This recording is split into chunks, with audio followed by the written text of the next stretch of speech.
যদি আবার কোনো জনম হয়, জানি না দ্বিতীয় জনম আছে কিনা মানুষের। তবে যদি আমি সত্যি সে জনম পাই,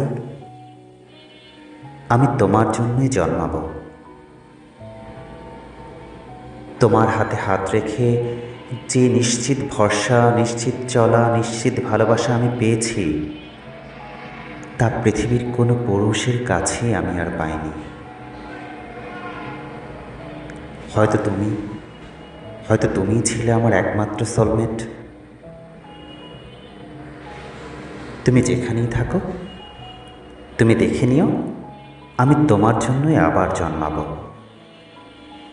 হয়তো পাখি হয়ে, নয়তোবা ঘাস ফুল হয়ে, কিন্তু আমি তোমার জন্যই জন্মাব, শুধু তোমার ভালোবাসার জন্য।